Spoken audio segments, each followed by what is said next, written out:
Well, good evening, everybody. Oh, come on. Good evening, everybody. All right, that's better. Hey, great to be with all of you. So excited that we're able to get together. Anytime that we can get our YMCA family together around fellowship, food, and some fun, it's always a good time. So I'm excited to be here with all of you. Last year, this being my first all-staff rally, now my second, I did this last year, but I want to do it again, which is, for all of you that this is your first all-staff meeting, would you please stand up? Come on. Don't be bashful. All right. Very cool. All right, so stay standing. Those that if this is your second through fifth all-staff rally, stand up. Join them. All right. Got a lot more folks. All right, if it's been 5 to 10 all-staff meetings. Wow, okay. So that means there's okay. Who's been between 10 to 15 all-staff meeting? Raise your hand too, okay. Awesome. You know, there are still some folks that are sitting down, so what's the number? All of them? Like 20? Oh, I'm sorry. 25? All right, those that have just been 25, stand up. All right, we got some talk. All right, thanks for indulging me. It's awesome to have, again, all of you here. So, the agenda for this evening is up on the screen, and you can read that yourself. But really, I think tonight's program, as it always is really about people. It's about you. It's about us. It's really a time for us to recognize some individuals who exemplify the Y's core values.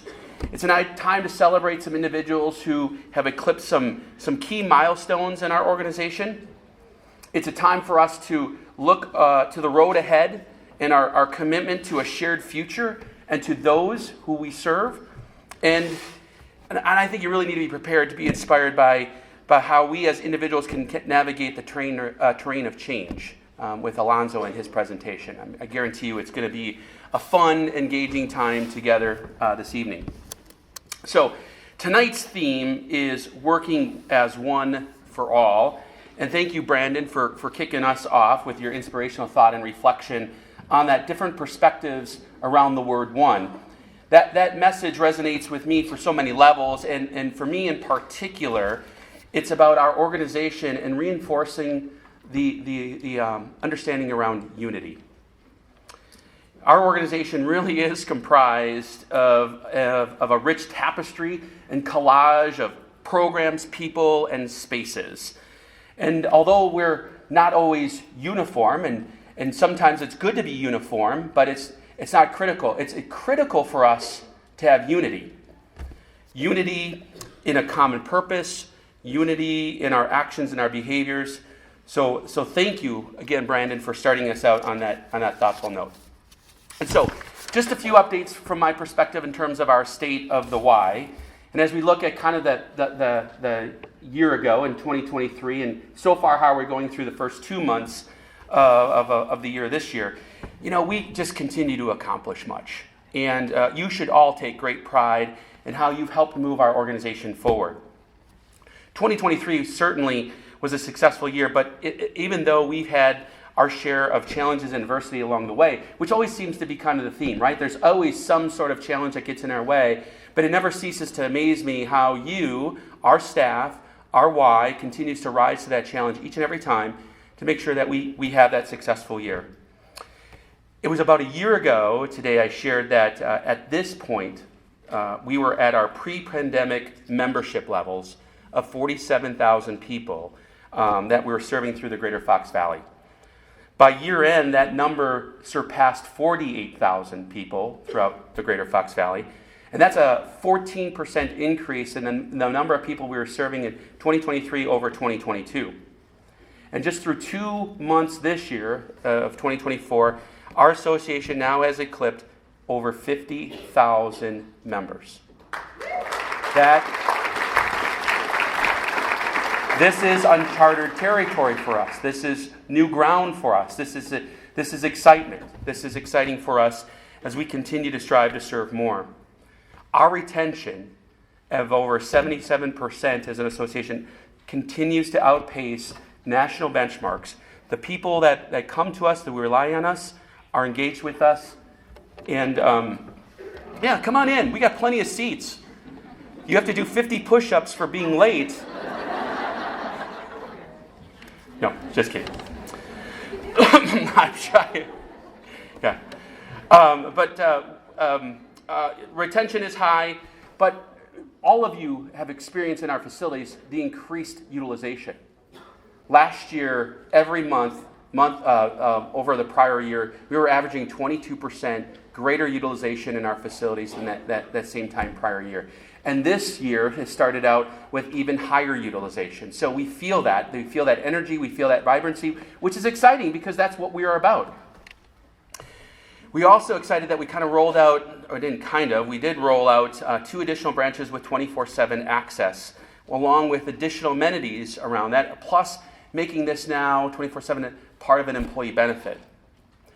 Programmatically, we experienced the same themes. Continued growth in all of our areas, in environmental education, camp, childcare, aquatics, youth sports, arts and humanities. Across the board, enrollments were higher. The demand for Y programming far exceeds our ability to meet that demand. And yet we still brought innovation to the table with exciting new additions around the Tech Lab at Nina Menasha, which now hosts our esports program and is going to provide additional adult enrichment for our Forever Well programs. We also saw the expansion of new service areas around shared services, how we are able to provide value to other Ys in the areas of finance and HR with our expertise that's not only helped benefit their Y, but has also added value to ours. We continue to see continued success around our specialty programs that are really near and dear to our heart around like Camp Hope and Camp Inspiration. And our Y continues to lead events that bring people and families together. We do so many different events, from the Theta Care Family Services, or the Theta Care Family Night Series, the Turkey Trot, block parties, association track meet, bird bath, swim meet, the Day of Prayer breakfast, our Christmas concert. The list can go on and on and on. We do so many things that bring people together, and we have so much that we should celebrate and point to successes. And again, I'm always blown away by our ability, to be resourceful and creative and responsive to the needs that we get faced with each and every day. So those successes are really a testament to the way that you build relationships, effectively demonstrate authentic care for people, and making sure that everyone feels welcome at the Y. So thank you for all you do from that perspective. And so again, just a snippet of our year in review and how we are today. The other thing I want to share with you is our road ahead. And I'm really excited to share what our desired impact is going to be, not only for the next 3 years, but for the foreseeable future. Over the 8 months of the last 8 months of 2023, our organization deployed a committee, a group of leaders made up of volunteers from each of our branch board of directors, our association corporate board of directors, our key leadership staff, and they were charged with facilitating the strategic planning process. And what we share with you and unveil with you this evening is the culmination of that work and what our board approved in December. The process that we used is very similar to the processes that we used in the past and is very common to a lot of Ys use. But what I'm really most proud of the work that came out of this is how we engaged stakeholders, how we sought other inputs around this. Inputs from our Y members, non-members, you as staff, and community stakeholders and leaders, all with the intent of us helping to fully understand what are our community's most pressing problems and needs, and where and what role should the Y be in helping to address those needs. And so what did we learn? And as you see them up on the screen, they shouldn't really come as any surprise. A lot of you probably seen, heard, and feel a lot of these that are up there. The increased demand around childcare and family supports. This increased need, or I should say this, increased concern around isolation and loneliness, mental health, our workforce challenges, erosion in the behaviors of our youth, transportation, housing, just to name a few. Internally, we had identified needs as well about how we continue to remain relevant as an organization to our community. And we too have faced our own workforce challenges, right? Learning how to do more with less is the key. How we continue to close the gap and people understanding what it is that we do around our organization. All of this work has really led to this summary document that's up there that is our strategic plan. And it represents the overarching framework of our plan along with the vision and the strategies to achieve those. And although it will guide our work for the next 3 years, in a lot of ways, it's really like our Vision 2030 plan. So let's kind of just break this down a little bit of what are the elements of this plan. And our plan is really built on a solid foundation and guiding principles. And it starts with our mission. Our mission to put Christian principles into practice by promoting youth, adult, family activities that build a healthy spirit, mind, and body for all. That is our reason for being.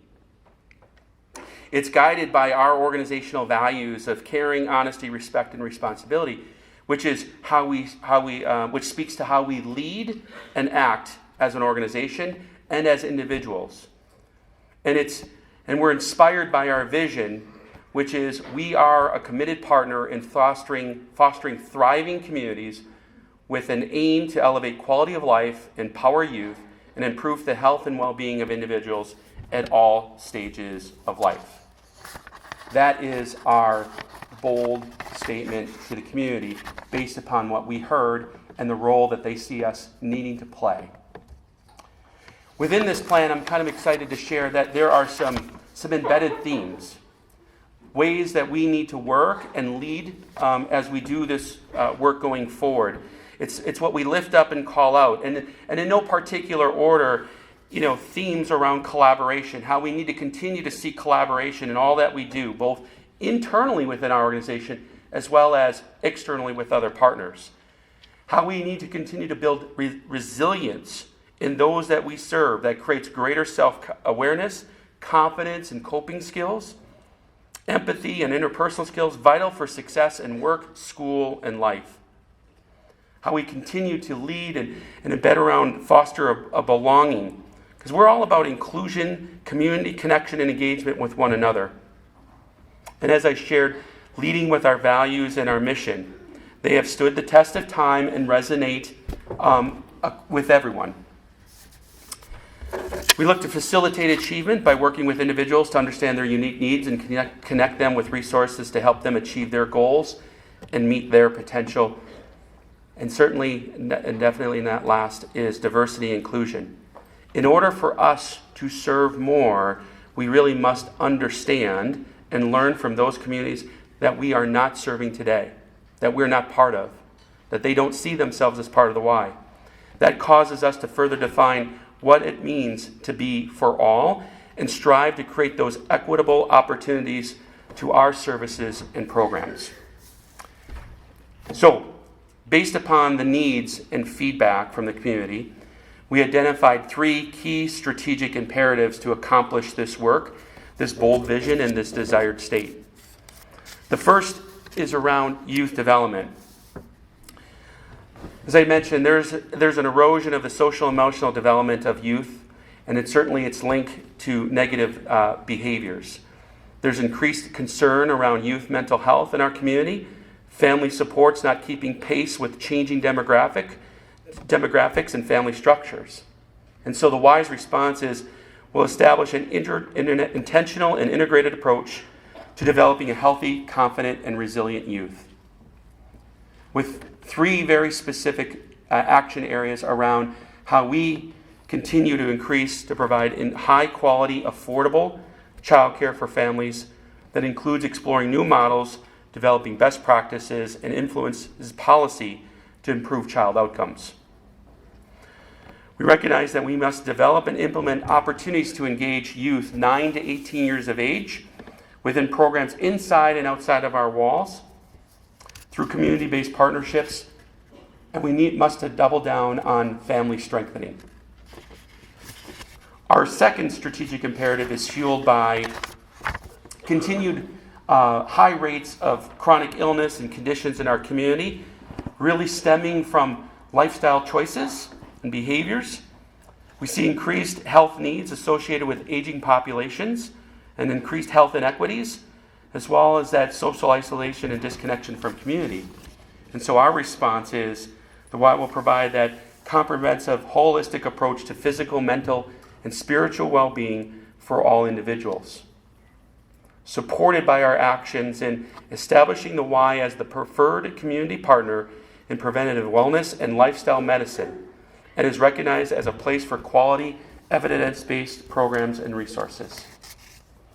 Furthermore, we look to increase our service to the senior population and participation through the Y's Forever Well program, both internally and externally, focusing on physical, social, emotional well-being, spiritual, and educational well-being. Our last strategic imperative is centered around our organizational capacity and excellence, which is really about our internal abilities to ensure that we have the necessary resources to carry out this work. And so we are going to align and leverage our various capital and resources to better address community needs. And we're defining that through our financial resources, human resources, our built environments, and our social and political capital. This plan is as a result of what we heard and learned from our community. It represents our plan and our shared future together, one that provides a unified purpose and direction, one in which where we all work as one. And it's one that I'm personally excited about, and I'm hopeful that you are just as excited as me as we look to go on this journey to bring it to life. So one of the other messages I want to share with you, and it ties to our strategic plan and call out separately, is around storytelling. It's something that you're going to hear more and more about. It's nothing new that we haven't talked about as an organization, but we need to lift it up more. And it help, and that is that the power of storytelling and the importance for us to collect and share stories. And at the Y, we're all about building connections between individuals, families, and communities. And a great way for us to forge these connections is through the power of storytelling. And so I want to pause and share a few stories. My name is Lynn Wassman. I am a 7-time cancer survivor. I was a landscaper, had a very active life. A year ago, I couldn't even walk up a flight of stairs. I used to lift big ash trees, maple trees, oak trees, but a lot of big ash trees. And to go from that to not even being able to walk up a flight of stairs was life-changing. I have survived 7 cancers so far. Leukemia twice, cervical, breast cancer, uterine cancer, lung cancer, melanoma. I've been lucky with all my cancers. Most of them were caught in early stages. My girlfriend Nancy, also a cancer survivor. She just finished up with her lung cancer treatment. She's the one that brought me onto this Stay Strong program. And I cannot thank my girlfriend enough for bringing me to this program. It's given me back my hope for a future. I walk into the Y and I'm amazed at how many people I walk through actually recognize me, know me by name, say hi to me. Our fearless leader, Jackie, is absolutely fantastic with our group. And it's nice because you get to try so many different things. I mean, I've never done pickleball before. That's a blast. And the different weight rooms, how to use the different equipment. It's nice to have the knowledgeable personnel here to guide you through it, show you how to make best use of everything here. I actually, when I meet other cancer patients, I tell them about this program and what wonders it's done for me. And I hope they listened and came and checked it out, because it's a good program, it's worth it.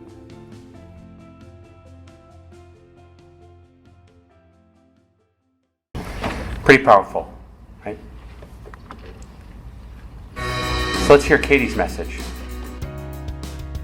I'm Katie Schock. I'm the Wellness Director at the Nina Menasha YMCA. I have been with the YMCA for over 13 years, I believe. And I love working for the YMCA because I have the opportunity to help people. And that is one of my most favorite things to do. Is I love to help people with exercise and nutrition and advanced health coaching. I love working one-on-one with individuals to help them get to their goals. I love to see the smiling faces in the gym every day and all the people that are coming to get their workouts in. It's about the community, it's about the relationships. And that's my passion, is to help all of those people feel good about themselves, really succeed, and work one-on-one with clients to help them get to their goals.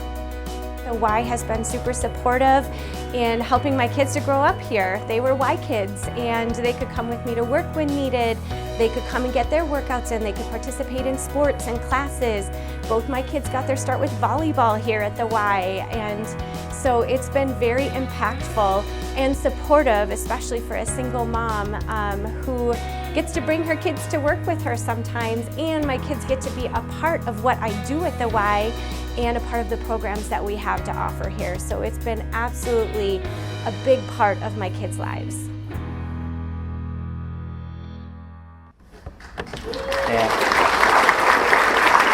Yeah, weren't those awesome? Those are awesome. Where's Katie? Katie, stand up. Nice job, Katie.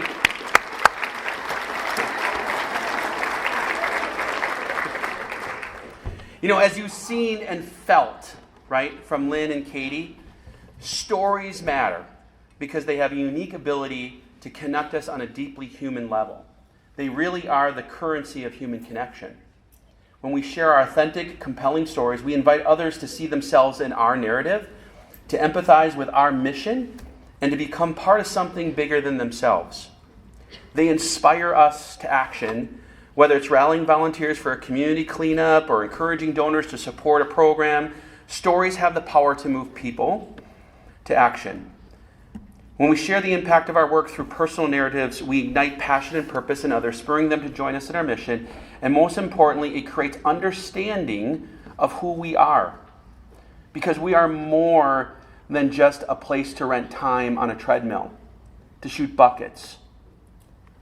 We're more than just a job. We transform lives. So we need you to share your stories. We need you to help us capture stories so that we can help continue to educate our community around what it is that we do and why that it matters. And certainly don't worry if it's a big story or a small story. We just want all stories, because I know traveling to some of the quarterly customer service meetings this past month and attending the annual campaign kickoffs, you all have a Y story to share. And as I heard firsthand, all of them are pretty powerful. So we need you to share them. So stay tuned and look out for more ways that you can look to participate around that. And kudos to our marketing team for leading the charge in those efforts. So my last little thing I want to share with you is as I wrap it, it comes from our membership survey that we did last fall. And this slide signifies how our members see us and the impact that it has on them, as well as the way that they see the impact of our Y in our community. And I think there's some pretty compelling numbers on there. That when we ask our members, 82% of them see the Y as an important community resource for nurturing the potential of every child. That 9 out of every 10 see us as the important resource for improving the health and well-being of a community. That 75% see the Y fosters positive character development and feel that the Y has created a sense of belonging in them. And there's many more up there. When I hear statements like that, and I hear Lynn and Katie's stories, I think it provides context to the impact and role that we play in our community, and provides more meaning behind the numbers when you hear that we serve 50,000 people. And when you hear that there's another 11 or 12,000 that we serve in just program alone, and that 1 out of every 4 individuals through the Fox Valley has some sort of connection to our organization, these stories add context to the power and impact that you play. So I want, and you should take great pride in that. So thank you for ensuring the Y always remains a place of connection, a place for belonging and support. And as you heard in there, the Y remains a beacon of hope and love to many. So with that, thank you. I'm going to turn it over to Danny.